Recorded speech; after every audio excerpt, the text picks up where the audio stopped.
Sam Smith, welcome back Hello. to Australia and welcome back to Nova. Thank you so much. The first time I met you was at the Brits when you picked up the Critics Awards. And the Critics Award is like even before Newcomer. Yeah. And what only occurred to me today when I was thinking about it today, that's only 4 years ago? Yeah, That's it's just, mad. I mean, it feels like so much has happened. I know. But I know. I mean, it's just when you look in the awards, the album sales. Yeah. How often do you look in the mirror, do you like to get time to just go, what has happened? Like you might. I mean, it must just amaze you what's happened in that space. Yeah, it's incredible, and it feels like a short amount of time, but also feels like it's been a long time.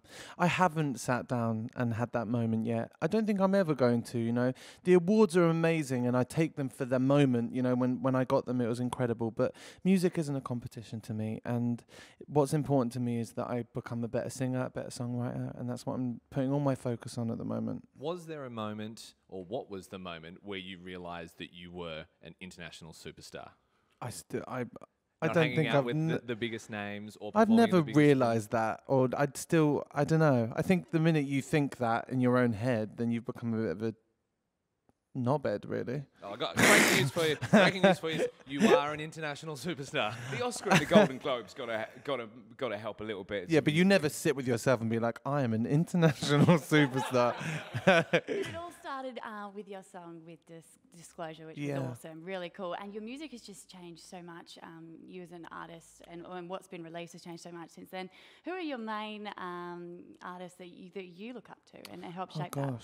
I mean, I changed. You know, when I was writing in the Lonely Hour, I was 19, and I just loved pop music. So I was listening to just mostly, you know, the Rihannas and the Beyoncés, and even though the music sounds nothing like that. And with this album, I feel like I've been introduced to songwriters a little bit more, and I've been really studying Carole King's Tapestry and really looking into the songwriting behind all of Aretha's hits and Etta James, and I saw this documentary called Muscle Shoals, which was amazing, and really got into that. So I tried to focus on the lyrics a little bit more with this. There was a song on your album, Say It First, and it saddened me almost when I realised that was the only positive love song. Oh yeah, you've I'm ever depressing. written. So sad. Of course, no, I love depressing songs. I'm not the artist that you turn to if you want to have a dance before you go out. I'm the one that you turn to when it's late at night and you are by yourself and you're drinking some red wine and you want to think about life and go inside yourself. Then I'm there for you. And that's who you are. That's who you are as a person. It's not who I am. It's my music is like the most vulnerable part of me. That's the only way I can explain it. You know, it's therapy. You know, all my darkness, all my sad thoughts go into my music, and I save all the happy stuff for Stonewall and all the gays. You must be thrilled with the thrill of all how it's performed, debuting at #1 on the Billboard chart, platinum, 5 times platinum here in Australia. Is there, you know, people sometimes talk about the difficult second album. Was there any difficulty in it? So you went through a time when you said you were finding it a bit hard to write. Oh yeah, I mean, when I came off tour, I started writing actually here in Australia. I wrote Him in Sydney when I was on tour here, and when I first came off tour, it was tough writing because I'd listened to my own songs too much, and I was just writing the same songs as in the Lonely Hour. So it took a good year for me to just get back into a routine of life in London where I was going out and creating some stories for myself before I started writing something new. But it was tough. The pressure on the second album is ridiculous. I don't know why we do it to people. It's unfair. Actually, it's funny you say that. I was just thinking that this morning with Adele's Hello. And there was such a huge gap, and then she delivered this song that people it lived up to the hype. Oh and then then you released Too Good at Goodbyes, and it lived up to the hype. I don't think it's the same as Hello. Oh no, honestly, they are big anthems. Yeah, oh thank you. I was the night before Too Good at Goodbyes dropped, I was a mess. I really was. I really was. I didn't know if anyone wanted to hear me again, because it does happen with some artists, you know. They bring out their second album and people don't want to hear it. Tell you what, it is sensational. Too Good at Goodbyes, it just gets stuck in my head constantly. So obviously that's what you're working towards, hey? Something that just gets in there. You know what? With Too Good at Goodbyes, I didn't like that song at first.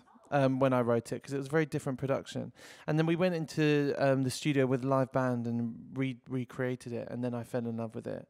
But in terms of singles, I didn't have any part of it with this album. You know, I feel bad saying that, but I can't. I just wrote the album and I couldn't decide, so I let my team do it for me. We can't wait to hear it perform live, the album we've all been loving the last few months. Obviously, you're doing Nova's Red Room. But the big news is, of course, the Australia tour is now announced. You must be so excited to get out there and perform these songs from this album live. You have no idea. I'm so excited. I'm starting rehearsals so soon. And I just can't wait. I'm going to be singing every night. And the show we've got planned, I think, is going to shock people. It's massive. It's huge. Any teasers for us at this stage?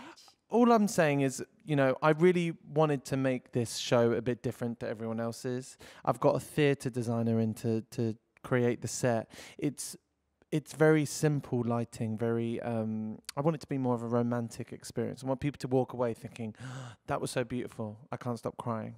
Instead of like, hyped.